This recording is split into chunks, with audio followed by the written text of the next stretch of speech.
একদম ইউনিক একটা রেসিপি। এই রকম কিন্তু আমি আগে খাইনি। আমার এক বোনের অনুরোধে আমি এই রেসিপিটা বানালাম। ও আমাকে বলেছিল ওর রেসিপিটা। তারপরেই কিন্তু আজকের ফিডব্যাক দিচ্ছি। আমি প্রথমে রুই মাছের মাথা, এটা কাতলা নিলেও হবে, নুন হলুদ মাখিয়ে রেখে তেলে কিন্তু মাথাটাকে ভেজে নেব লাল লাল করে। এপিট ওপিট উল্টে খুব ভালো করে কড়া করে ভেজে নিয়ে তারপরে মাথাগুলোকে কিন্তু উঠিয়ে রাখতে হবে। এরপর কড়াইতে শুকনো লঙ্কা আর পাঁচফোড়ন ফোড়ন দিয়ে একটু ফোড়নের গন্ধটা সুন্দর হয়ে উঠলে পরে এর মধ্যে লম্বা লম্বা করে কেটে রাখা করলা আমি দিয়ে দিয়েছি, আর সাথে লম্বা লম্বা করে কেটে রাখা বেগুন আর আলু দিয়ে খুব ভালো করে নাড়াচাড়া করতে থাকবো যতক্ষণ না মোটামুটি সমস্ত তেলটা একেবারে এই সবজিগুলোর গায়ে লেগে যাচ্ছে। যখন সম্পূর্ণভাবে সবজিগুলোর গায়ে তেলটা লেগে যাবে তখন আমি এটাকে 10 মিনিটের জন্য ঢাকা দিয়ে হতে দেব।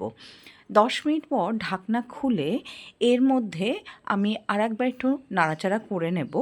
নাড়াচাড়া করে নেওয়ার পর এর মধ্যে আমি টমেটো আর কাঁচা লঙ্কা ঝাল অনুযায়ী দিয়ে দেব। দিয়ে আবারও খানিকক্ষণ নাড়াচাড়া করব। নাড়াচাড়া করতে করতে এর মধ্যে স্বাদ মতন নুন অ্যাড করে দেব। নুনটা অ্যাড করে আমি কিন্তু আবারও ঢাকা দিয়ে মিনিট 5 রেখে দিয়েছিলাম। যখন একটু মজে আসবে তখন এর মধ্যে হলুদের গুঁড়োটাকে দিয়েও আবারও খানিকক্ষণ নাড়াচাড়া করে নেব। একটু নাড়াচাড়া করার পরে এখানে অল্প একটু গরম জল আমি অ্যাড করেছি। এখানে মোটামুটি 4 টেবিল স্পুন মতন জল অ্যাড করে আমি এবারে আরেকটুখানি এটাকে মজিয়ে নেব।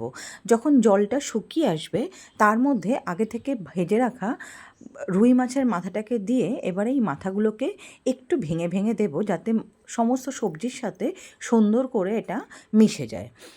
এবারে এটাকে শুধু নাড়াচাড়া করে একটু ভাজা ভাজা করতে হবে। আর এরপরেও ওই 4 থেকে 5 টেবিল স্পুন আমি জল অ্যাড করব যাতে সমস্ত সবজির সাথে মাথাটা ভালো করে মিশে একটা ঘন্ট মতন রেডি হয়। ততক্ষণ পর্যন্ত ওয়েট করব।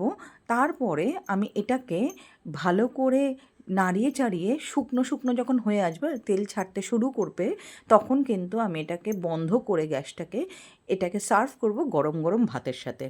না বানালে মারাত্মক মিস করবে, তো অবশ্যই এটা বানিয়ে খেয়ে